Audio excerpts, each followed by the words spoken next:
Learn to invest के session number 4 में दोस्तों आपका स्वागत है। मैं हूं विवेक बजाज और मैं हूं मार्केट में कई सालों से। और लर्न टू इन्वेस्ट के थ्रू मैं आपको एक जर्नी में लेके जा रहा हूं जहां पर आप लॉन्ग टर्म वेल्थ क्रिएट कर सकें।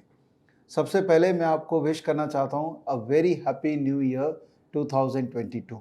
2021 तो मेरे लिए बहुत ज़बरदस्त था। आपने वो वीडियो देखा ही होगा जिसमें मैंने कहा कि कैसे 2021 मेरे लिए मेरे लाइफ का बेस्ट साल था और 2022 भी मुझे पता है कि ज़बरदस्त होने वाला है। तो आशा करता हूँ आपके साथ भी बहुत कुछ अच्छा हो। तो लर्न टू इन्वेस्ट के इस सीरीज़ में मज़ा बहुत आ रहा है क्योंकि सिखा रहा हूँ मैं अनुपूर्णा जी को। हेलो। Hello sir. कैसे? All good. मस्त। तो प्रीवियस सेशन में दोस्तों मैंने अनुपूर्णा जी को सिखाया था और आपको भी सिखाया था भाई कि कैसे 3 C's ऑफ इन्वेस्टिंग के थ्रू आप अपने आप को तैयार करते हैं। मैंने जो फिलॉसफी बताई थी कि ultimately investing is all about knowing you first and then figuring out which instrument to invest. तो 3 C's क्या क्या है अनुपूर्णा जी?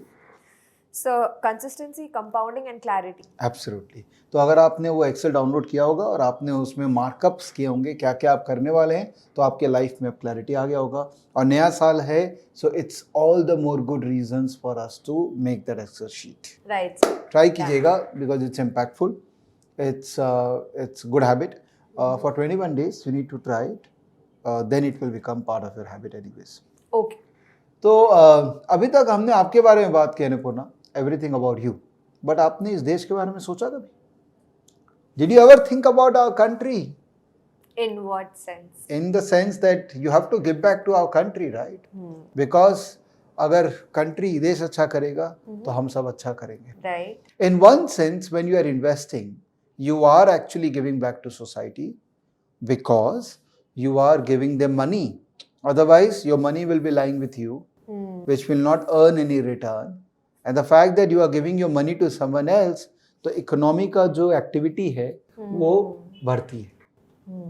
वैसे आप पैसे को सेविंग्स अकाउंट में भी रखते हैं तो बैंक क्या करता है उस पैसे के साथ? सेविंग्स अकाउंट में जो पैसा पड़ा उस पर आपको इतू सा ब्याज दे देगा। राइट। और वो पैसा दे देगा किसी बड़े कंपनी को लोन के रूप में, या हो सकता है आप ही को वो पैसा घुमा के दे देगा कि आप जब गाड़ी खरीदेंगे तो ईएमआई पे लेंगे। तो वही पैसा आपके पास आ जाएगा एज अ ईएमआई।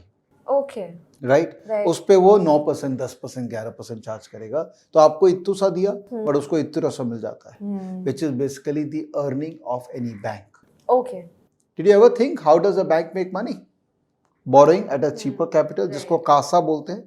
हाँ, करेंट अकाउंट और सेविंग्स अकाउंट का पैसा जो कि चीपर कैपिटल होता है बैंक के लिए, और वो बैंक फिर लेंड करता है बड़े बड़े कंपनीज को या पर्सनल लोन के रूप में। राइट। लेकिन ये हो गई इकोनॉमिक एक्टिविटी में आपका पैसा इन्वॉल्व हो गया है तो आपने देश में कंट्रीब्यूशन किया है। लेकिन एक और तरीका है कंट्री में कंट्रीब्यूट करने का, वो है टैक्सेस, कि आप टैक्स पे करते हैं। 2 तरह के टैक्स होते हैं, direct tax, indirect tax. Indirect tax, अगर आप कुछ भी खरीदते हैं तो आप देखोगे, या कुछ भी सर्विस आप अवेल करते हैं, नॉट नेसेसरी प्रोडक्ट, तो आप देखते हैं उसके अंदर में एक नया टैक्स आया है, GST, goods and service tax.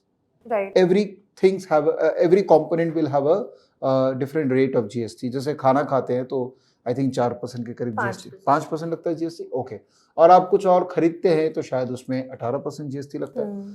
तो इवन इन फाइनेंशियल मार्केट आपको टैक्स पे करना पड़ता है। GST भी होता है बट बहुत ही छोटा कंपोनेंट होता है। रियल में फाइनेंशियल मार्केट के अंदर में आप जब किसी भी फाइनेंशियल एसेट में ट्रेड करते हैं या इन्वेस्ट करते हैं तो जब आप प्रॉफिट बनाएंगे तो आपको टैक्स देना पड़ेगा, जिसको कहते हैं इनकम टैक्स।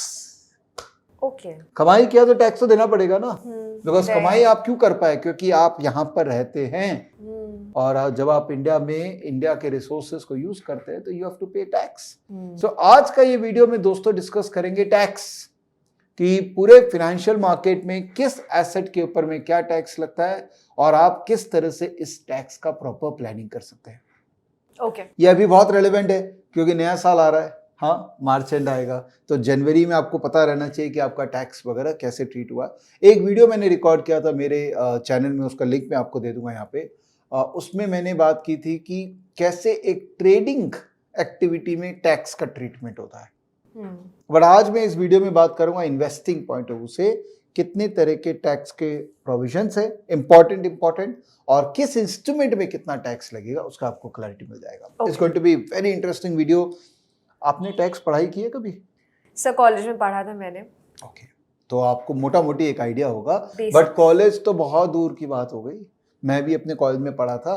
टैक्स तो बहुत डायनेमिक है, तो it keeps on changing, right. So we'll have to revise everything, right. और जब तक आप इस ऑक्यूपेशन में इन्वॉल्व नहीं, आप रिवीजन नहीं करते, तो ये वीडियो एक अच्छा सोर्स ऑफ रिवीजन रहेगा आपके लिए. Right sir. ठीक है, आगे बढ़े. चलिए, लेकिन इसके पहले एक बात करते हैं. वो एक्सेल शीट एक बार वापस से देखते हैं जो अपने लास्ट कंक्लूड किए थे. हाँ सर. कि आप 18% रिटर्न जनरेट करना चाहती हैं 10,000 रुपये हर महीना डाल के. आपकी एज है ये, जो कि मैं अनाउंस नहीं करने वाला हूं, और आप एक्सपेक्ट कर रहे हैं 175 करोड़ रुपए आपको 70 साल की उम्र में मिले. This was your target, right. अब इसमें से कुछ पैसे आपको गवर्नमेंट को देने पड़ेंगे एज अ टैक्स. अभी इनकम टैक्स का रेट क्या है, एक मोटा मोटी परसेंटेज बता पाएंगे? सो स्लैब्स है ना, आई थिंक स्लैब्स तो है 30%. एक बार मान लेते हैं स्लैब्स हैं, तो मैं ना इनकम टैक्स के वो सब प्रोविजन में डीपली नहीं जाऊंगा, नहीं तो फिर चार्टर्ड अकाउंटेंट लोग क्या करेंगे, सब मैं बोल दूंगा.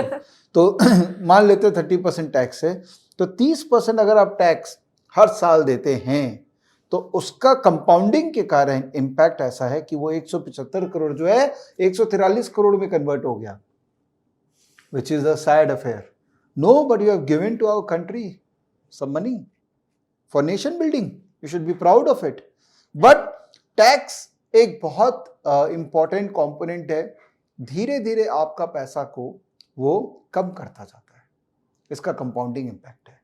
तो जितना वाइजली आप टैक्स प्लानिंग करेंगे, उतना आप कंपाउंडिंग में अपना इम्पैक्ट को और ग्लोरीफाई करेंगे.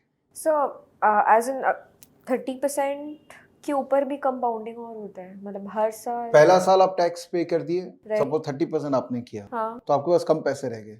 फिर नेक्स्ट ईयर जब आप कंपाउंडिंग का इम्पैक्ट देखोगे तो कम पैसे पे आया. बट सपोज पहला साल ही आपने सिर्फ 10% टैक्स दिया, तो जो पैसे बच गए उस पर कंपाउंडिंग इम्पैक्ट आता है. तो every money saved is money earn, right. इसके अलावा आप ये भी बोल सकते हो कि every money saved is money earned on top of the money earned, which is the power of compounding. तो टैक्स को हम लोग जनरली इतना सीरियसली लेते नहीं है, हम लोग सब कमाई करने में लगे हुए हैं. But tax planning becomes an extremely important part, because India as a country has a complicated tax mechanism. इसीलिए चार्टर्ड अकाउंटेंट्स लोग की दुकान चल पाती है, which is good also. No, मैं भी सी हूँ, तो I want all chartered accountants to have a flourishing career. But tax is a complex matter which I am trying to decomplex today. Okay, yeah so heads of income tax के अंदर में है. सबसे पहला अदर सोर्सेस, जो कि सबसे last होना चाहिए था. पहला है हाउस प्रॉपर्टी. तो अगर आप घर बेचते हैं, घर है आपके पास इमोबल प्रॉपर्टी, और आप बेच रहे हैं तो आपको टैक्स देना पड़ेगा अगर आपने प्रॉफिट किया है तो. दूसरा है कैपिटल गेन. कैपिटल गेन मतलब कोई भी आपके पास कैपिटल एसेट है और वो आप बेच के पैसा कमा रहे हैं, उस पर आपको टैक्स देना पड़ेगा. बिजनेस इनकम, अगर कोई भी आप बिजनेस कर रहे हैं या कोई भी सर्विस कर रहे हैं तो आपको बिजनेस इनकम टैक्स देना पड़ेगा. और अगर आप सैलरीड पर्सन है तो आपको सैलरी के हिसाब से टैक्स देना पड़ेगा. और last and not the least is other sources. कहीं भी कुछ नहीं आता है तो वो अदर सोर्सेस में आ जाएगा. तो प्रॉफिट कमाओगे तो टैक्स तो देना ही पड़ेगा भैया. एक एक एसेट क्लास को लेके चलें, क्योंकि अपन लोगों ने क्लासिफाई किया था एसेट क्लास को. तो कैश, अगर घर में कैश पड़ा है तो उस पर टैक्स देना पड़ेगा क्या? नहीं. लेकिन इन्फ्लेशन अपने आप में टैक्स है. घर में कैश पड़ा है तो इन्फ्लेशन आपके कैश को डिवैल्यू कर रहा है, राइट. कॉइन, घर में कॉइन्स पड़े हैं तो डेफिनेटली. लेकिन चांदी का कॉइन हुआ और उसका प्राइस अप्रिशिएट कर गया तो वो एक एसेट है, तो उस पर टैक्स देना पड़ेगा. लेकिन वो जो कॉइन्स हमको ऐसे 5 रुपए 10 रुपए वाले, वो तो अप्रिशिएट नहीं करते हैं ना, नहीं, तो उनके ऊपर कोई टैक्स नहीं. ओके. सो सर अगर मैं चांदी का कॉइन खरीदती हूँ तो आई हैव टू डिस्क्लोज कि मैं चांदी का कॉइन खरीद रही हूँ? ऑब्वियसली आपको तो सर, ये मतलब जितना भी डिस्कशन हो रहा है वो डिस्क्लोज डिस्कशन ही हो रहा है. नहीं, अनडिस्क्लोज इनकम का कोई डिस्कशन हम लोग नहीं करने वाले इस चैनल पे. नहीं, सपोज अगर मैं कपड़े खरीदती हूँ, I don't have to tell anyone.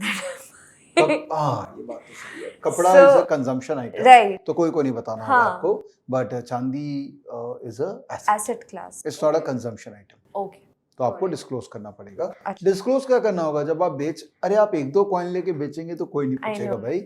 अगर आप हजारों कॉइन ले रखे हैं और फिर बेचेंगे तो प्रॉफिट कमाएंगे, हम्म, तो प्रॉफिट पे टैक्स लगेगा। अब आप क्वेश्चन पूछ सकते हैं कि सर गवर्नमेंट को पता कैसे लगेगा, मेरे को प्रॉफिट मिलेगा तो मैं कैश ले लूंगी। तो उसका जवाब ये है कि जो बंदा आपको बेचेगा या आपसे लेगा चांदी, वो टीडीएस काटेगा, टैक्स डिडक्टेड एट सोर्स। ओ, और टीडीएस जब वो काट लेगा तब फिर इसका मतलब आपका टैक्स कट गया। हम्म, तो गवर्नमेंट को आपको फिर फाइल लिख के देना पड़ेगा कि भैया मेरा टीडीएस कटा हुआ है। अच्छा। तब फिर वो चीज जो हमारे देसी लैंग्वेज में उसको कच्चा बोलते हैं, कच्चा पक्का, ठीक है, तो वो उसमें नहीं हो पाएगा। तो हम लोग जो भी डिस्कशन कर रहे हैं, एज्यूमिंग कि आपके सारे एसेट्स जो आपने बाई किए हैं वो गवर्नमेंट को पता है। अच्छा। दूसरी बात, अगर आप कुछ भी इस तरह के एसेट खरीदते हैं तो आपको पैन नंबर देना पड़ता है, oh, permanent account number, which is basically income tax का नंबर। राइट। तो आप पैन नंबर दे दिए तो ऑटोमेटिकली हमारे गवर्नमेंट को पता है कि आपने खरीदा है। राइट। और आजकल क्या होता है, जब आप इनकम टैक्स का वो भरते हैं, इनकम टैक्स फाइल करते हैं, तो रेडीमेड फॉर्म बन के आता है। तो जब आप पैन नंबर डाल देते हैं ना इनकम टैक्स की वेबसाइट पे, तो वो अपने आप ही आपको सारा आइटम लिख के दे देता है कि तुमने इतना कमाया, तुमने ये बेचा था, तुमको इतना रुपया मिला होगा। तो अब नहीं छिपेगा कुछ भी दोस्तों, छिपाना भी नहीं चाहिए, because you are building nation. तो छिपाना क्यों है? सेविंग्स अकाउंट भी एक तरह का कैश है। अब 2.5% 4% हमको सेविंग्स अकाउंट में बनता है, तो उस पर टैक्स कितना लगता है? पूरा टैक्स लग जाता है। मतलब आपका जो स्लैब है, मान लेते हैं 30% के स्लैब में अगर आप आते हैं तो आपको 30% टैक्स भी देना पड़ता है इसमें, subject to there is some रियायत जो गवर्नमेंट ने दिया है, मैं आपको बताऊंगा। ओके। तो नेक्स्ट स्लाइड में जाए, बिकॉज ये स्लाइड ने हमको एसेट बता दिया वापस से। अब ट्रीटमेंट पे आ जाते हैं। तो interest in savings account taxable under other sources. तो अगर आपका कोई भी ब्याज मिला है सेविंग्स अकाउंट पे, तो वो इनकम फ्रॉम अदर सोर्सेज में आएगा, ठीक है, क्योंकि वो आपका बिजनेस हुई ना वो आपको सैलरी के रूप में मिला है, ना आपका हाउस प्रॉपर्टी है, तो अदर सोर्सेज में आ गया। गवर्नमेंट ने क्या किया, 80TTA एक सेक्शन है। ये किस सेक्शन की बात कर रहे हैं हम लोग? इनकम टैक्स एक्ट की बात कर रहे हैं। इतना मोटा बुक होता है, उसमें सारे सेक्शंस डिफाइंड है कि भैया इस सेक्शन में ये होगा। आपको पता है फाइनेंस एक्ट आता है, जब बजट आता है, गवर्नमेंट ने बजट रिलीज करता है ना, तो आई थिंक 1 फेब को बजट आता है, तो उस समय मॉडिफिकेशंस आते हैं, अमेंडमेंट्स आते हैं इनकम टैक्स एक्ट में। वो फाइनेंस एक्ट के रूप में पहले पास होता है, फिर वो इनकम टैक्स एक्ट में अमेंड होता है। तो ये जितने भी सेक्शंस के अपने बात कर रहे हैं, ये इनकम टैक्स एक्ट के सेक्शंस है, एज पर 2021 में जो हुआ था। हाँ, मतलब हाँ, ठीक है। तो 10,000 रुपए तक अगर आपको सेविंग्स अकाउंट से ब्याज मिला है तो वो एग्जेम्प्ट है, मतलब उस पर कोई टैक्स नहीं लगेगा। एक्चुअली एग्जेम्प्ट नहीं हुआ, ये डिडक्शन है। तो जो भी आपका नेट इनकम आएगा उसमें से आप 10,000 रुपया, अगर आपको सेविंग्स इंटरेस्ट रेट में 10,000 से ज़्यादा रुपया मिला हुआ है तो 10,000 तक ही आपको डिडक्शन मिल जाएगा। तो सपोज आपने सैलरी से 3 लाख रुपया कमाया साल का, तो आपका बेसिक डिडक्शन ऑलरेडी गवर्नमेंट ने बोल रखा है कि 2.5 लाख तक तुमको कोई टैक्स नहीं देना है, ओके, ठीक है। और आपने 10,000 रुपया सेविंग्स अकाउंट से भी ब्याज कमाया, तो 3 लाख माइनस 10,000, ठीक है, बचा 2,90,000 और 2.5 लाख जो स्टैंडर्ड डिडक्शन है, तो इसका मतलब सिर्फ 40,000 पे ही आपको टैक्स देना है। ओके, ठीक है। आपको इनकम टैक्स का स्लैब पता है? सब दिखा देंगे तो बेस्ट। गूगल कर लीजिए, हर चीज मैं नहीं दिखाऊंगा, ठीक है क्योंकि मैंने कहा था मैं सीए नहीं हूं, मैं आपको ये सब नहीं बताने वाला हूँ, वो आप अलग कीजिएगा। मैं खाली financial market point of view से आपके क्या क्या प्रोविजन है वो बताने वाला हूँ। Okay. Commercial paper, treasury bill. Commercial papers क्या है? जो शॉर्ट टर्म बोरोइंग के लिए कंपनीज यूज करती है। Treasury bill is obviously government जो ट्रेजरी बोरोइंग के लिए यूज करती है। इसको टैक्स किया जाता है as a capital gain on maturity. मतलब कमर्शियल पेपर जब भी मैच्योर होता है, हर डेट पेपर का एक मैच्योरिटी डेट होता है, तो जब भी वो मैच्योर करेगा आपको कैपिटल गेन मिलेगा। बिकॉज जब आप लेते हैं तो एक फेस वैल्यू होता है और जब आप बेचते हैं तो हायर फेस वैल्यू होता है। तो अगर कैपिटल गेन आया है तो उस पर टैक्सेबिलिटी होगा एज अ कैपिटल गेन। अगर 12 महीने के पहले मैच्योरिटी है तो वो शॉर्ट टर्म कैपिटल गेन है, और उसका टैक्स होगा नॉर्मल टैक्स स्लैब के आधार पे, which is assuming 30%। Normal tax slab में भी स्लैब्स हैं, फिर सरचार्ज है, सेस है, तो मैं उसमें नहीं जा रहा हूँ। उसका जवाब कौन देगा? सीए। सीए। मैं नहीं दूंगा। और मैं आपको रिलेटेड प्रोविजन बता रहा हूँ, तो शॉर्ट टर्म कैपिटल गेन ही उसको माना जाएगा, क्योंकि वो 12 महीने के अंडर में उसका रिडम्पशन हो जाता है। Okay okay. Certificate of deposit कौन इशू करता है? सो बैंक्स, कंपनीज और banks as a company, right. तो उस सर्टिफिकेट ऑफ डिपॉजिट का taxability is again on the basis of capital gain on maturity. Okay. ठीक है। फिक्स्ड इनकम की अगर बात करें कि एफडी, आप एफडी में पैसा लगा रखे हैं, बैंक का एफडी में एक्सिस बैंक जो है 5.75% देता है 5 साल का एफडी। बहुत खुशी खुशी हम लोग लगा देते हैं, नहीं, बट इस पे टैक्स लग जाता है आपका नॉर्मल स्लैब। तो बचा क्या? बचा क्या? कुछ नहीं बचा। पीपीएफ 15 साल का, लेकिन गवर्नमेंट की कई स्कीम्स है जिसमें टैक्स की रियायत है। हाँ, जैसे पीपीएफ हो गया, public provident fund, national saving scheme, ये सब इतने सारे सर्टिफिकेट्स हैं जिनके अंदर में गवर्नमेंट के कुछ कुछ टैक्स की एडवांटेजेस है, जो मैं यहाँ पर दिखाऊंगा। सो fixed deposit, recurring deposit, interest is taxable under the other sources. Section 80 TTB, पहले वाला था 80 टीटीए, वो था 10,000 रुपए तक का सेविंग्स अकाउंट की रियायत है, no problem, deduction. But 80 TTB जो है वो सीनियर सिटीजन लोग के लिए है कि 50,000 तक का सीनियर सिटीजन को अगर कुछ भी ब्याज मिला है तो गवर्नमेंट बोल रहा है आपको टैक्स नहीं देना होगा। ओके। अगर आपका पैन नंबर है और आपने डिस्क्लोज नहीं किया है, बहुत गलत बात है, मतलब आपको छुपाना चाह रहे हैं, तो टीडीएस, अब टीडीएस समझ में आया? टीडीएस मतलब सामने वाला टैक्स काट के आपको देगा पैसा, वो 20% हो जाएगा। नहीं तो टीडीएस जनरली 10% रहता है। तो पैन नंबर मतलब हमको हर जगह डिस्क्लोज करना है जहां जहां हमको बोला जा रहा है। क्लैरिटी? छिपाना कुछ नहीं है। और अभी तो गवर्नमेंट इतनी एक्टिव हो गई है कि पूरा इंटरनेट वर्ल्ड में सारा डेटा आपका अवेलेबल है। तो आपका सोशल मीडिया इंटरेक्शन देख के वो बोलेगा कि अच्छा मॉरिशस गए थे, मॉरिशस जाके आए हो, डिस्क्लोज कहाँ किए हो, राइट, है ना? तो बच के पोस्ट करो।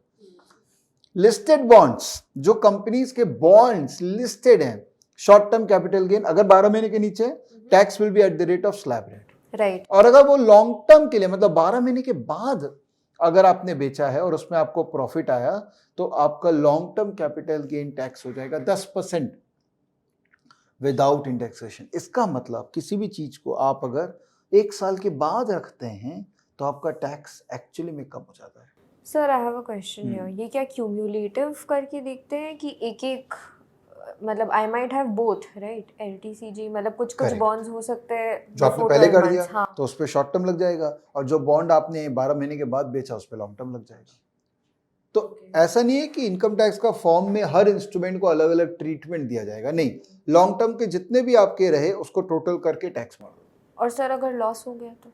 हाँ, आएंगे उसमें, अभी तो हम लोग अच्छी अच्छी बातें कर रहे हैं, लॉस पे भी आएंगे। आपने एक देखा होगा, इसमें इंडेक्सेशन का एक कॉन्सेप्ट है।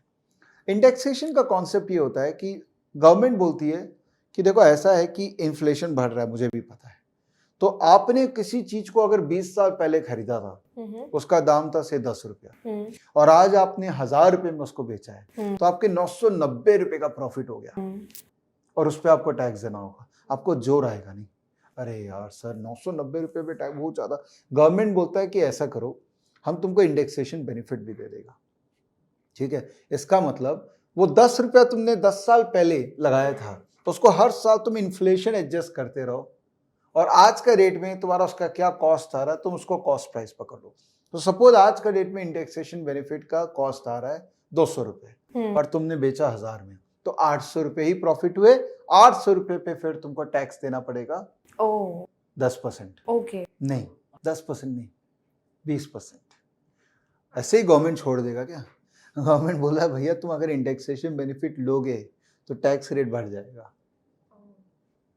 तो I need to measure, calculate कि कौन सा मेरे लिए बेनिफिशियल है, एंड देन कि लेना है या नहीं लेना है इंडेक्सेशन। कुछ चीजों में आपके पास ऑप्शंस होते हैं, कुछ चीजों में ऑप्शन नहीं होते हैं, ये माना ही जाएगा कि आप नहीं लेंगे। जैसे इसके अंदर में बोल दिया कि भैया 10% टैक्स दे देना, इंडेक्सेशन का बेनिफिट नहीं मिलेगा तुमको। Oh, got it. Indexation benefit only available to RBI issued souvenir gold bonds and capital index bonds. ठीक है। ये सब क्या है? देखो हम लोगों ने तो सीए करके लॉ पढ़ा है, हाँ तो हमको तो ये सब रटना पड़ता था। इतना बड़ा एक्ट है, उसके अंदर में से रेलेवेंट प्रोविजंस निकाल के आपको प्रेजेंट कर रहा हूँ। तो ये आपके लिए हो जाएगा रिकॉनर। तो आप ये डाउनलोड कर लीजिएगा PDF और अपने पास में रखिएगा। देखिए 99% तो सब सही होगा, 1% मेरा भी मिस्टेक हो ही सकता है, देखिए इंसान हो। तो आप अपने किससे वेटिंग करवाएंगे? Chartered accountant. बहुत इंपॉर्टेंट कम्युनिटी है नेशनल बिल्डिंग के लिए, उनको भी उतना ही रेस्पेक्ट दीजिए। टैक्स इम्प्लीकेशन, क्यों मेरे CA friends, give me a thumbs up. Tax implication unlisted bonds की बात करें। अनलिस्टेड बॉन्ड्स, लिस्टेड और अनलिस्टेड डिफरेंस समझ में आया? लिस्टेड बॉन्ड्स मतलब जो एक्सचेंज में लिस्टेड है, एक्सचेंज के अंदर में बॉन्ड मार्केट भी है जहां पर लिस्टेड होते हैं बॉन्ड्स। अनलिस्टेड बॉन्ड्स मतलब लिस्टेड नहीं है। किस अनलिस्टेड का मतलब है? किसी से भी आपने बोरो कर दिया और बॉन्ड इसने इशू कर दिया, उसमें शॉर्ट टर्म कैपिटल गेन का डेफिनेशन चेंज हो जाता है। वो 12 महीना नहीं रहता, वो हो जाता है 36 महीने। इसका मतलब अगर आप 3 साल तक उस इंस्ट्रूमेंट को रखे हैं और बीच में बेचे हैं, तब नॉर्मल स्लैब रेट में आपका टैक्स लग जाएगा। और लॉन्ग टर्म कैपिटल गेन तभी माना जाएगा जब वो 36 महीने के ज्यादा हुआ। Tax 20% without indexation. ओहो, ये तो गलत बात है। सो ये जो डिफरेंस है लिस्टेड एंड अनलिस्टेड का, is it because unlisted bonds में ज्यादा प्रॉफिट ऐसा कमाने कुछ का नहीं, वो है? नहीं Then why ऐसा not? कुछ नहीं। ये भैया गवर्नमेंट के ऐसे ही रूल्स हैं। और जो लिस्टेड हो जाते हैं ना, उसमें गवर्नमेंट को STT मिलता है, सिक्योरिटी ट्रांजैक्शन टैक्स। Okay. क्योंकि आप ट्रेड करते हो तो STT देते हैं। तो गवर्नमेंट बोलता है कि भैया जहां मैंने को STT मिल गया, वहां पर तो मैं शॉर्ट टर्म कैपिटल गेन 12 महीने के नीचे मान लूंगा, और जहां मुझे STT नहीं मिला वहां मैं 36 महीने कर दूंगा। Okay. लॉजिक पूछेंगे आप? Of course. कुछ लॉजिक नहीं है। ये गवर्नमेंट के सारी एक्टिविटीज में लॉजिक नहीं ढूंढना चाहिए। ये है भाई, ये बोला गया और यही है। Tax free bonds, interest is tax free while short term capital gain and long term capital gain is applicable. Others, PPF, EPF, all these instruments are eligible for benefit of tax deduction under section 80C. ये सबसे important provision है income tax act का। हमारे पास जितने भी savings schemes है जो government के हैं या गवर्नमेंट जिनको प्रमोट करना चाहता है, चाहे वो प्रोविडेंट फंड है या किसी भी तरह का सेविंग स्कीम है, उसमें आपको 80C के अंदर में 1.5 लाख तक का डिडक्शन मिल जाता है। इसका मतलब अगर आपकी इनकम 4 लाख है तो 1.5 लाख का डिडक्शन आपको मिल गया, तो बचा 2.5 लाख। और 2.5 लाख तक का बेर मिनिमम एग्जम्पशन लिमिट है स्लैब के अंदर में, तो इसका मतलब आपका टैक्स हो गया 0। लेकिन आपको प्रूफ करना पड़ेगा कि आपने 1.5 लाख आपने इन्वेस्ट किया था इन सब में। Okay, got it. तो वो आपको गवर्नमेंट क्या चाहता है कि भाई 1.5 लाख तक का तो इन्वेस्टमेंट करो हर साल, तभी तो आप भी आने वाले दिनों में ग्रो कर पाओगे। Right. क्या अब आ जाते हैं इक्विटी के अंदर में। ये तो हो गए बाकी एसेट क्लास। इक्विटी का टैक्स इम्प्लीकेशन ऐसा है कि शॉर्ट टर्म कैपिटल गेन 12 महीने के नीचे, क्यों? क्योंकि वो लिस्टेड है। बरोबर है? हाँ। और उसका टैक्स रेट है 15%। तो इक्विटी में शॉर्ट टर्म कैपिटल गेन का टैक्स है 15%, not the normal tax slab. वो इक्विटी को प्रमोट करने के लिए गवर्नमेंट ने बोल रखा है कि भैया आप इक्विटी इन्वेस्टमेंट करते हो, इन्वेस्टमेंट, हाँ, ट्रेडिंग में। तो मेरा वो वाला वीडियो अगर आप देखोगे तो आपको समझ में आएगा इन्वेस्टिंग वर्सेस ट्रेडिंग में डिफरेंस क्या है। गवर्नमेंट डिफाइन नहीं करता है, बट गवर्नमेंट बोलता है कि अगर आपका काम एक्टिव ट्रेडिंग करना नहीं है, लेकिन आप लग गए डेली ट्रेडिंग करने में, इतना वॉल्यूम कर रहे हैं आप, तो आपको तो काम नहीं था, वो आप क्यों कर रहे हैं? तो आप चलो बिजनेस इनकम में टैक्स फ्री। और बिजनेस इनकम मतलब नॉर्मल टैक्स स्लैब। तो आपको कितना काम करना चाहिए ताकि आप शॉर्ट टर्म कैपिटल गेन में आए, ये भी बहुत इंपॉर्टेंट पॉइंट है। लोग क्या करते हैं, ट्रेडिंग करते रहते, ले ले बेच ले, साल के एंड में प्रॉफिट आया, फिर जब टैक्स पे करने का बात आया कि अल्ले यार इतना टैक्स ही देना पड़ेगा, इतना ट्रेड ही क्यों किए? इसलिए मैं बोलता हूँ कम ट्रेड करो ताकि वो शॉर्ट टर्म कैपिटल गेन ही रहे और आपको 15% ही टैक्स देना पड़ेगा। सर तो टैक्स जो स्लैब्स है वो हर हेड का अलग अलग स्लैब रेट्स होता है? Long term short term capital gain में अलग अलग डिफरेंशिएशन किया हुआ है, लेकिन बाकी के अंदर में अलग अलग नहीं है। अच्छा। वो आपके ग्रॉस टोटल इनकम के अंदर में बस ऐड हो जाता है। ओके। लेकिन कैपिटल गेन को अलग कैटेगरी में ट्रीट किया जाता है। ओके। अगर लॉन्ग टर्म कैपिटल गेन है, मतलब 12 महीने से ज्यादा का आपका लिस्टेड इक्विटी में इन्वेस्टमेंट है, तब आपको 10% ही टैक्स देना है, और वो भी अगर आपका 1 लाख से ज्यादा का इनकम है तो। एंड उसमें मिनिमम नहीं है कुछ भी? नहीं। तो सपोज आपने कुछ बाई किया था 5 साल पहले, उसको आपने इस साल बेच दिया और आपके 1 लाख का कमाई हुआ, उस पर कोई टैक्स नहीं लगेगा। लेकिन 2 लाख का कमाई हो गया तो जो एडिशनल है उस पर आपको टैक्स देना पड़ेगा, वो भी 10% टैक्स। इसका मतलब क्या अनुपूर्णा जी, इससे क्या सीख मिल रही है? सो कि एलटी मतलब लॉन्ग टर्म ज्यादा रखो, जितना लॉन्ग टर्म रखोगे उतना टैक्स इंसिडेंस कम है, उतना आपको Right. फायदा है। हाँ. तो it is not just about return, it is also about the tax treatment of that return which decides your tenure of investment. तो अभी तक हमने क्या सीखा था पहला 3 वीडियो में कि टाइम और रिटर्न, टैक्स को ऐड करते एक तीसरा डायमेंशन ऐड हो गया ना डिस्कशन में, कि अगर मुझे किसी भी एसेट को सिलेक्ट करना है which is basically the asset allocation, अगर हम कुछ भी सिलेक्ट कर रहे हैं तो उसके अंदर में टैक्स को भी समझना जरूरी है। अनलिस्टेड इक्विटी मतलब जो लिस्टेड नहीं है, जैसे मेरी कंपनी का शेयर है, लिस्टेड नहीं है पर आप खरीद सकते हैं। क्या खरीद सकते हैं? मिलता है अनलिस्टेड इक्विटी शेयर्स मिलता है मार्केट में।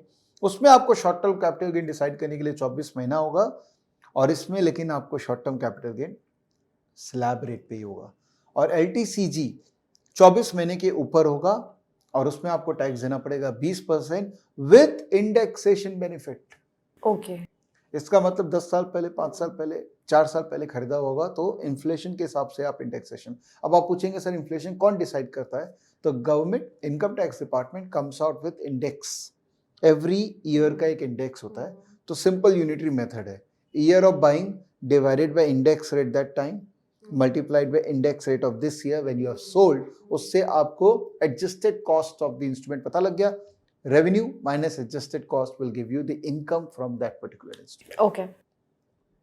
इक्विटी म्यूचुअल फंड वो भी तो इक्विटी है, लेकिन कैसे डिफाइन करें कि वो इक्विटी है?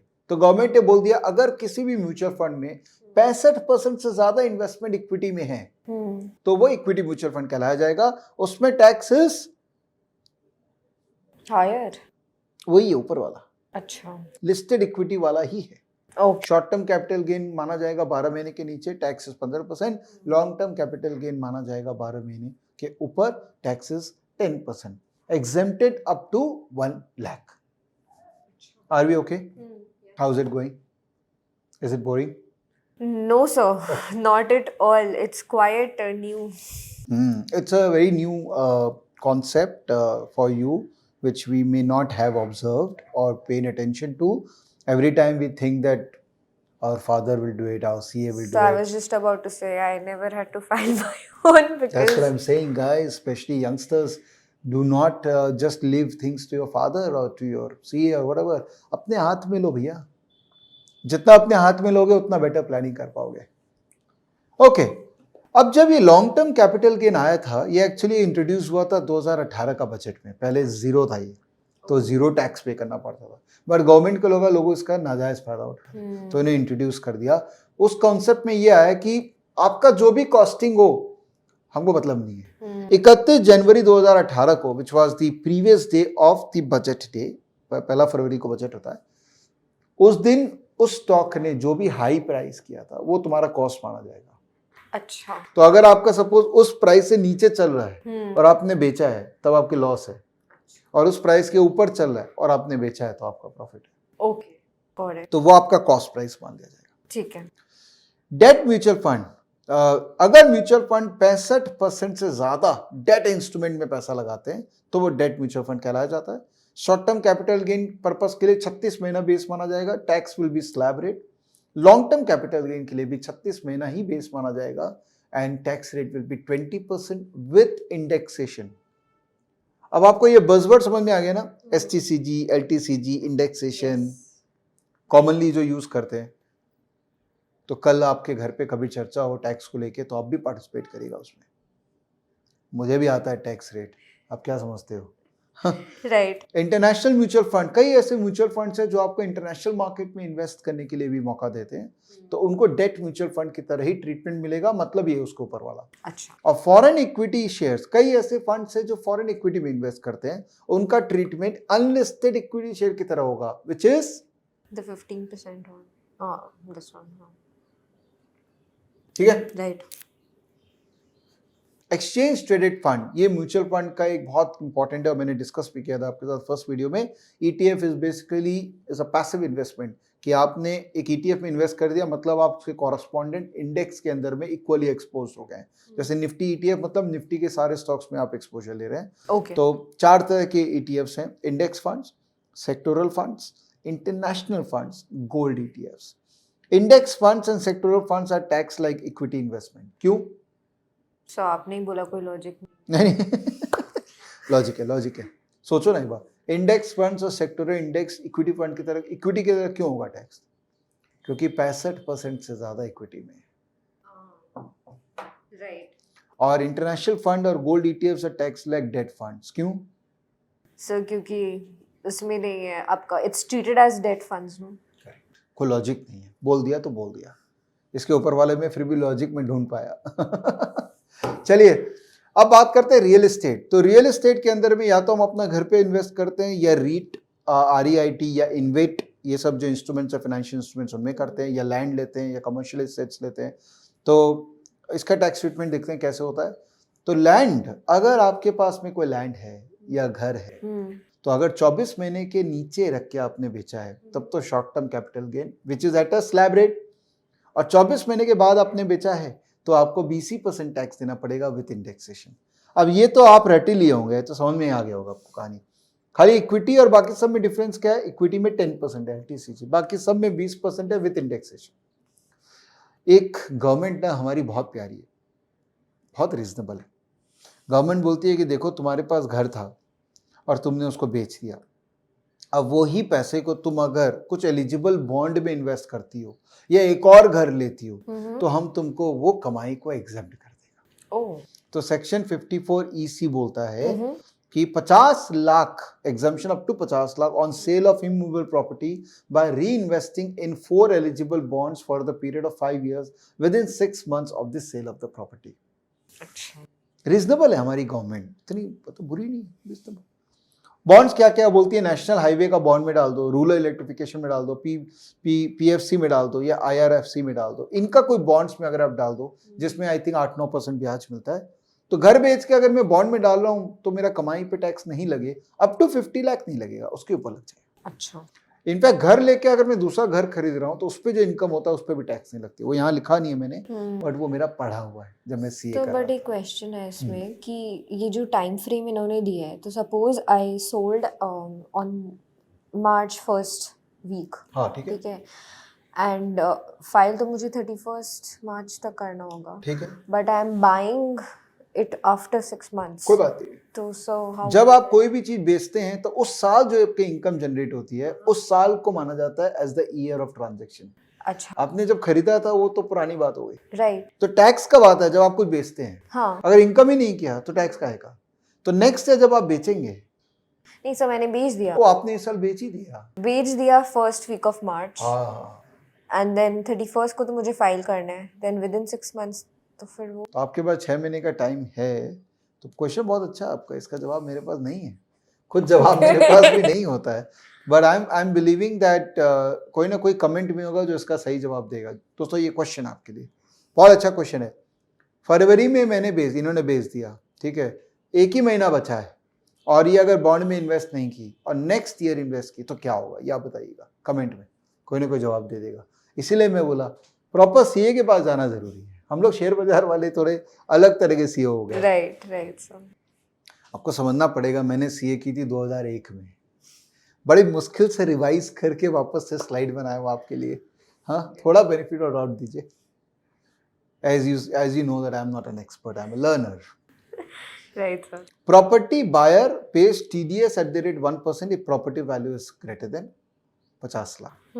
TDS से क्या होता है ना कि लूप होल्स, जो लीकेजेस होते हैं ना, जैसे मैं कैश ले लेती हूँ, वो सब बंद हो जाते हैं, बिकॉज सामने वाला टैक्स पे करके आपको दे दिया है और उसको टैक्स गवर्नमेंट को जमा करना है, तो उसको करना ही पड़ेगा। तो गवर्नमेंट ने एक अच्छा तरीका निकाला कि अच्छा तुम नहीं दोगे, चलो तुमको जिसने पैसा दिया उसी से ले लेते हैं टैक्स। तो वो पहले से काट के, वो पहले काट के दे देगा आपको, कहाँ बचोगे।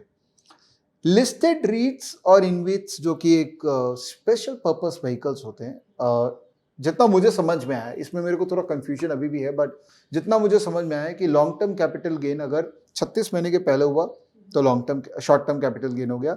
इसका टैक्स होता है 15%। ये मुझे कंफ्यूजन है कि 15 या 20, बट मान लेते हैं 15 ही है क्योंकि ये लिस्टेड है ना, तो 15 ही होगा शायद। और लॉन्ग टर्म के अंदर में 10%, तो मोटा मोटी जो लिस्टेड इक्विटी जैसा होता है वैसा ही है, मेरे को जो समझ में आया। इसमें थोड़ा कंफ्यूजन अभी भी है दोस्तों, तो आपने सीए से कंफर्म कर लीजिएगा। ठीक है। और रेट म्यूचुअल फंड जो है उसको डेट म्यूचुअल फंड की तरह ही ट्रीटमेंट मिलती है। कमोडिटीज, अब घर में सोना पड़ा है, चांदी पड़ा है, वो हम जब बेचे तो हमको टैक्स भी देना पड़ेगा, ये पता रहा आपको? हम लोग तो जाते थे बेच लेते थे, बट जो बंदा खरीद रहा है वो आपको कैश देगा? नहीं, कैश नहीं देगा, वो चेक देगा। कैश देगा भी तो आपके पैन नंबर ले लेगा और वो टीडीएस काट के आपको देगा। तो टैक्स तो देना पड़ेगा। और टैक्स कैसे होगा? ये तो कैपिटल गेन है तो उस पर स्टैंडर्ड टैक्स लग जाएगा। सो ब्लैक पेपर पे भी मेरा टैक्स? नहीं, आप अगर सपोज काली मिर्च खा रहे हैं, जैसे सुबह आपने बटर लगाया और नमक और काली मिर्च खा रहे हैं, उस पर कोई टैक्स नहीं है। बट आप अगर एक्सचेंज में जो काली मिर्च कॉन्ट्रैक्ट ट्रेड होता है, एनसीटीएक्स में कमोडिटीज ट्रेड भी होती है ना, अच्छा। तो काली मिर्च, आलू और ये सब ट्रेड होता है, तो वो फ्यूचर्स कॉन्ट्रैक्ट में अगर आप ट्रेड करके पैसा बनाएंगे तो टैक्स नहीं। So it's on instruments, not on It's on financial instruments. Right. Real नहीं, बट अब अगर ब्लैक पेपर का बोरा लेके अपने घर में रख लिया और उसका दाम बढ़ गया और आपने बेचा, तो आप बेचने के लिए उसको लिए थे, मतलब आप उसका धंधा कर रहे हैं, बिजनेस कर रहे हैं, तो आपको टैक्स देना। अच्छा। बट अगर आप बोरा का बोरा खाने के लिए लिए हैं तो नो टैक्स, खाओ। ओके।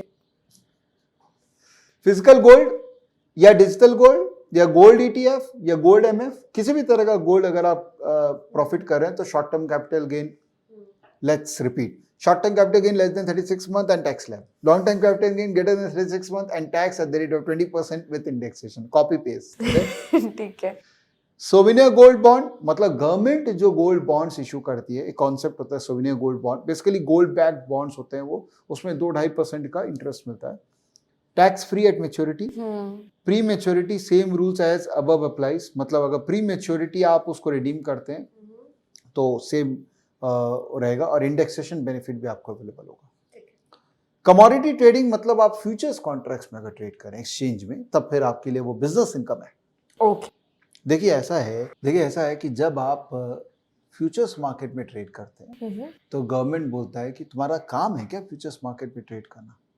नहीं है ना, तो वो काम अगर तुम्हारा नहीं है फिर भी तुमने किया तो वो बिजनेस इनकम माना जाएगा, मतलब नॉर्मल टैक्स स्लैब में आपको टैक्स देना पड़ेगा, income from business and services. Okay. और सपोज आप स्पेकुलेट कर रहे हैं, स्पेक्युलेट का डेफिनेशन? स्पेकुलेशन क्या डेफिनेशन होना चाहिए बताइए? सो बेटिंग हो गया, आप शेयर बाजार में आए, ये शेयर आपने खरीदा और वो शेयर ऊपर बढ़ गया और आपने बेच दिया, तो एक स्पेकुलेशन है। तो स्पेकुलेटिव इनकम माना जाएगा। अच्छा। तो ये बहुत ही थिन लाइन ऑफ डिफरेंस है between business income and speculative income. अच्छा। इसका रेलेवेंस ये है कि टैक्स रेट तो सेम ही है, बट जब आप लॉस करते हैं, स्पेकुलेटिव लॉस का कैरी फॉरवर्ड, मतलब आज आपने लॉस किया तो नेक्स्ट ईयर हो सकता है प्रॉफिट करेंगे, तो अगर इस साल हमको बेनिफिट नहीं मिलेगा तो नेक्स्ट ईयर हम प्रॉफिट करेंगे तो टैक्स देना पड़ सकता है। तो स्पेकुलेटिव लॉस सिर्फ 4 साल के लिए कैरी फॉरवर्ड होता है और बिजनेस लॉस जो है वो 8 साल के लिए कैरी फॉरवर्ड होता है। अच्छा। तो अब आपको आंसर मिल गया जो आपने पूछा था कि सर लॉस हुआ तो क्या होगा? कोई बात नहीं, इस साल हो गया ना, नेक्स्ट ईयर प्रॉफिट होगा तो उससे एडजस्ट हो जाएगा, नेक्स्ट ईयर तुमको टैक्स नहीं देना पड़ेगा। ओके। ठीक है, तो स्पेकुलेटिव इनकम और नॉन स्पेकुलेटिव इनकम दोनों के बारे में पता करना जरूरी है। डेरिवेटिव्स ट्रेडिंग एक नॉन स्पेकुलेटिव इनकम है, बिजनेस इनकम है, ये गवर्नमेंट ने बोल दिया है। चाहे तुम कुछ भी कर रहे हो, चाहे तुम्हारा बिजनेस है या नहीं है, it's a non speculative income, लेकिन it's a business income. Tax आपको नॉर्मल बिजनेस का टैक्स स्लैब के हिसाब से होगा, विच इज कोई इंडिविजुअल है तो इंडिविजुअल टैक्स स्लैब, और कोई कंपनी है या कोई और कॉर्पोरेट स्ट्रक्चर है तो नॉर्मल कॉर्पोरेट टैक्स के हिसाब से उसको टैक्स देना पड़ेगा। तो सर गवर्नमेंट डिसाइड कैसे करते हैं ये मेरा बिजनेस इनकम है या मेरा स्पेक्युलेटिव इनकम? हाँ, तो गवर्नमेंट ने डेरिवेटिव्स के लिए तो डिफाइन कर दिया है। अब प्रॉब्लम आती है कि जब आप कोई और एसेट में काम कर रहे हैं, जो कैश मार्केट में बाइंग सेलिंग कर रहे हैं, तो अगर आप जितना ज्यादा ट्रेड करेंगे, गवर्नमेंट बोलेगा तुमने तो बिजनेस बना लिया इसको, चलो बिजनेस इनकम टैक्स है। अच्छा। तो ये थोड़ा सा थिन एरिया ऑफ डिफरेंस, थोड़ा सा वैसा लाइट है। हाँ। तो पॉइंट यही है कि ज्यादा आप ट्रेड मत करो, ज्यादा ट्रेड करने से वो स्पेकुलेटिव में कन्वर्ट हो जाएगा या बिजनेस इनकम बन जाएगा, तो आपको उसमें प्रॉब्लम होगा। ओके, ठीक है, इसका ना और डिटेल ना आपका सीए। ठीक है, हर चीज में नहीं बता पाऊंगा, मेरे को थोड़ा टाइम लगेगा उसको भी समझाने में। आप सीए से पूछेगा कि आपका जो एग्जिस्टिंग ट्रेड पैटर्न है उसके हिसाब से ये स्पेकुलेटिव है कि बिजनेस, नॉन स्पेकुलेटिव है कि बिजनेस है, उसके हिसाब से आप अपना टैक्स प्लान कीजिएगा। Okay. Alternates, crypto currency, NFT, alt coin, private equity, VCs, hedge fund, startups, घड़ी बड़ी महंगी महंगी घड़ी है, रोलेक्स। आपने खरीदा, टैक्स देना पड़ा। आपने रोलेक्स खरीदा, उसका दाम बढ़ गया, वो प्रॉफिट हुआ, टैक्स नहीं देंगे आप? अरे भाई प्रॉफिट, आप इस देश में यहाँ का हवा खा रहे हैं, यहाँ की मिट्टी में रह रहे हैं, आप कमाई करेंगे तो टैक्स तो देना ही पड़ेगा, नहीं तो कैसे हवा फ्रेश होगी, कैसे इंफ्रास्ट्रक्चर डेवलपमेंट होगा, कैसे कंट्री आगे बढ़ेगा टैक्स नहीं देंगे तो? फिर आप बोलेंगे कि यहाँ तो रोड खराब रहते हैं, वैसे भी खराब रहते हैं, बट फिर भी आप बाद में भी कंप्लेन करेंगे। वो और बात है कि करप्शन के कारण रोड खराब रह जाते हैं, बट टैक्स तो हमको देना ही पड़ेगा ना। ओके। क्रिप्टो करेंसी, इसका देखो मेरे को फ्रैंकली आइडिया नहीं था कि कैसे टैक्स होता है, बट जो मुझे समझ में आया कि अगर आप क्रिप्टो का बिजनेस कर रहे हैं तो नॉर्मल स्लैब रेट है, और आप क्रिप्टो ट्रेडिंग कर रहे हैं तो क्योंकि इसके एक्सचेंजेस रिकॉग्नाइज नहीं होते हैं तो वो आपके लिए एक बिजनेस इनकम ही है। अब कई लोग उसको बोलते हैं कि स्पेकुलेटिव इनकम है, कई लोग बोलते हैं नॉन स्पेकुलेटिव है, तो इसमें दो राय है। कहीं से भी एक जगह से मुझे क्लैरिटी नहीं मिला कि इसको क्या ट्रीटमेंट मिलेगी। ओके। तो जो क्रिप्टो ट्रेडिंग या इन्वेस्टिंग कर रहे हैं प्लीज अपने सीए से पूछ लीजिए कि इसका ट्रैश ट्रीटमेंट क्या होने वाला है। अगर किसी स्टार्टअप में आपने इन्वेस्ट किया है जो क्रिप्टो में इन्वॉल्व है तो वो अनलिस्टेड इक्विटी है। अगर आप कोई हेज फंड में इन्वेस्ट कर रहे हैं जो क्रिप्टो जिसका बेस है तो उसका ट्रीटमेंट एक म्यूचुअल फंड की तरह होगा। ओके। अगर आपने किसी घड़ी में इन्वेस्ट किया है जो या कोई आर्ट में इन्वेस्ट किया या एंटीक में इन्वेस्ट किया है जिसमें आपको प्रॉफिट हो गया तो 36 महीने के नीचे किया तो स्लैब रेट, और 36 महीने के ऊपर किया तो 20% विद इंडेक्सेशन बेनिफिट। ये याद हो गया अगर आपको पूरा, ठीक है। और एनएफटी, नॉन फंजिबल टोकन, ये अपने आप में एक आर्ट है, तो जैसे आर्ट का ट्रीटमेंट होता है मेरा बिलीव है कि एनएफटी इसका भी शायद वैसा ही ट्रीटमेंट होगा। ये नया इमर्जिंग एसेट्स है तो गवर्नमेंट को भी थोड़ा टाइम लगेगा टू फिगर आउट कि इनको कितना टैक्स करना चाहिए, but for the time being I think assuming it's also a art, Okay. so will be taxed at these particular rates. Okay. अरे Done. डन डन दोस्तों, डन। ये हो गया टैक्स के बारे में एक चर्चा, और I hope it was useful. So Charlie Munger का एक थॉट है, वापस से शेयर करते हैं कि take a simple idea and take it seriously. Charlie Munger कौन है? सर एक इन्वेस्टर है। किसके पार्टनर है? Sir Warren Buffett. Absolutely good. तो इनकी बुक्स बहुत है, इनकी फिलोसॉफीज बहुत अच्छी है, तो आप जितना पढ़ेंगे उतना आप इनके बारे में जानेंगे, उतना आप अपने बारे में जानेंगे। तो ये था सिंपल सा एक summarise brief about tax structure in India. Maybe because इतना कुछ नंबर्स और इतने प्रोविजंस की बातें थी तो हो सकता है थोड़ा आपको कॉम्प्लिकेटेड लगाओ, बट ये पीडीएफ डाउनलोड कर लीजिएगा तो और क्लैरिटी आ जाएगा। और जैसा कि मैंने कहा कि 99% सब सही है, 1% गलती हो सकती है, तो उसके लिए आपको अपने चार्टर्ड अकाउंटेंट से बात करनी चाहिए for a better clarity about all the assets. Tax is extremely important for your long term financial planning because tax has potential to erode your compounding impact on the profit. So I have a question here. So अपनी tax तो इतना सारा समझा दिया मुझे, but इसका मतलब conclusion क्या है? हाँ सर, कंक्लूजन बहुत अच्छा क्वेश्चन है। कंक्लूजन यही है कि equity as an asset class has potential to give you maximum return, right? वो हमने देखा, और हम और देखेंगे लर्न टू इन्वेस्ट के अंदर में power of equity market, and also it has potential to give you highest tax adjusted return because इसमें टैक्स जो है वो लिमिटेड है। 10% टैक्स देना है लॉन्ग टर्म में, रिटर्न भी हाई होता है, टैक्स भी मॉडरेट है, तो it's always a better asset class to invest.